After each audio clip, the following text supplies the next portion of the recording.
This is Optimal Living Daily, episode 602, End Goals versus Means Goals by Steve Pavlina of stevepavlina.com, and I'm Justin Malik. Welcome back, or welcome for the first time if you're new here. This is where I simply narrate blogs for you, usually, sometimes books, with permission from the authors. Big thanks to Gusto for sponsoring this episode. Gusto is payroll, benefits, and HR built for small businesses. It's really simple and paired with great customer service, so you spend less time on paperwork and more time on what you truly care about. Sign up for Gusto today. Go to gusto.com/old and get started with 1 month of payroll free. And today's post is from the popular personal development author Steve Pavlina. Let's get right to it and start optimizing your life. End Goals versus Means Goals by Steve Pavlina of stevepavlina.com. A common goal-setting mistake, in my opinion, is to confuse end goals with means goals. End goals define outcomes where you're unwilling to compromise. They describe exactly what you want. Means goals, on the other hand, define one of many paths to reach your end goals. Here's a simple example. Let's say you want to see your favorite music group perform live in concert. That's an end goal. It defines your outcome. You want to be there in person and enjoy that particular experience. It's not a stepping stone to anything greater, and no substitute experience would produce the same result.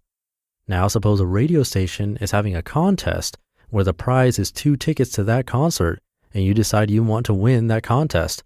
That's a means goal. Winning the contest is not the final outcome you're after. It's only one of many ways that could lead to you sitting at that concert. But if you don't win those tickets and fail at your means goal, you may still be able to achieve your end goal. You just need to find another way to get to that concert. Begin with the end in mind. Sometimes we get blocked on the path to our goals, but many times it's just the means goals that trap us. And if we stay flexible, we can plot an alternative route to the same ends. If you're a goal setter like me, take some time to review your list of goals and separate the end goals from the means goals. I keep my end goals on a separate list. My end goals don't change much at all. They represent outcomes I'm working towards. But I often revise my means goals in order to best fit my current situation. Before I separated my means goals from my end goals, I'd treat them both the same way. This would lead to unnecessary frustration when I couldn't meet a particular means goal. It's like getting really upset that I couldn't win those concert tickets in the radio contest. I get too attached to something that didn't matter. And while I was frustrated, I'd miss seeing other paths to achieve my end goals. It's so important to clarify your end goals and avoid confusing them with the means to get there. With good reason, the second habit in Stephen Covey's 7 Habits of Highly Effective People is begin with the end in mind. Notice it doesn't say begin with the means in mind. I have numerous means goals, but I only have about 10 end goals for my entire life. And most of my end goals have to do with living a certain kind of life and or being a certain kind of person. My end goals describe the kind of life I want to lead. They provide a sense of direction more than a final destination. For example, one of my end goals is to be a man of integrity, honor, honesty, and courage. But as you can imagine, there are countless ways to get there. Most of my end goals represent ideals I wish to manifest in my life as much as possible. In a way, my end goals are mainly a reflection of my values. Courage, for example, is a value I've held for many years. It is an ideal I strive to manifest each day. My means goals are far more specific. My means goals are there to help me manifest my end goals. My means goals bring precision and clarity to my end goals. For example, if becoming more courageous is an end goal, then a means goal would be to do something specific I'd be hesitant to do because of fear, such as getting up in front of an audience and doing extemporaneous humor, which I successfully did a few weeks ago. One more thing to be unafraid of. If I meet unyielding resistance in trying to achieve my means goal, I remind myself to step back and look at the big picture, the end goal. What am I trying to achieve and why? Become unstoppable. My end goals are such that I feel unstoppable in pursuing them. I can always find new ways to build courage, to meet new people, to learn and grow, and to contribute. If one path is blocked, there are plenty of others to choose from.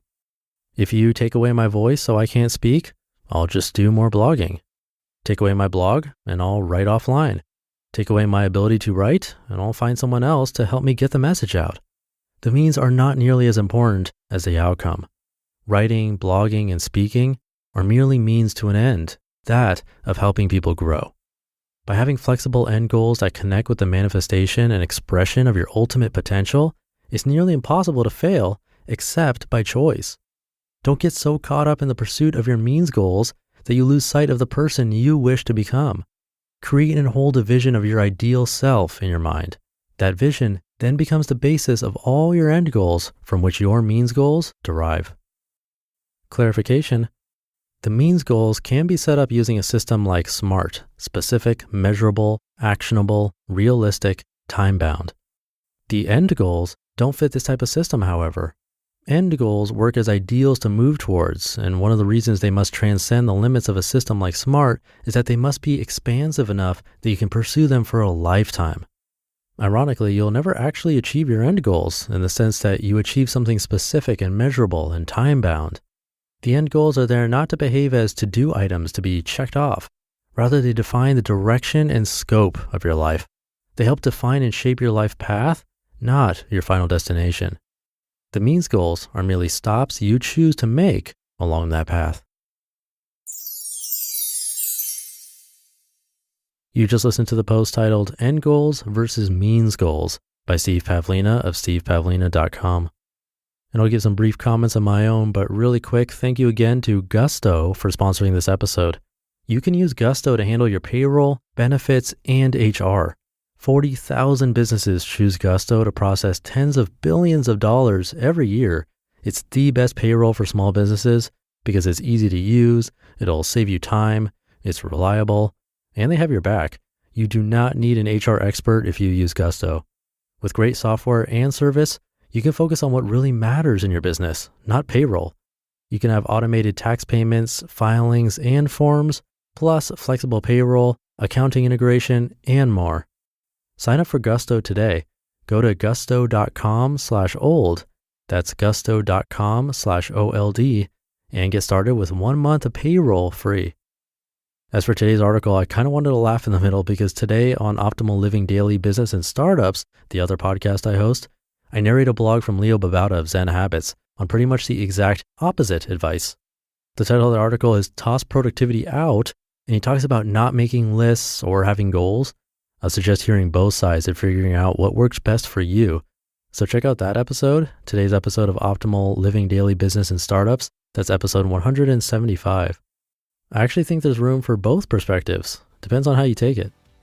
And that should do it for today. Happy Friday. Have a great start to your weekend, and I'll see you tomorrow, where your optimal life awaits. Hey, this is Dan from the Optimal Finance Daily podcast, which is a lot like this show, except more focused on personal finance. Justin handpicks the best posts he can find from blogs and authors like Ramit Sethi, Mr. Money Mustache, and more, and I read them to you 5 days a week.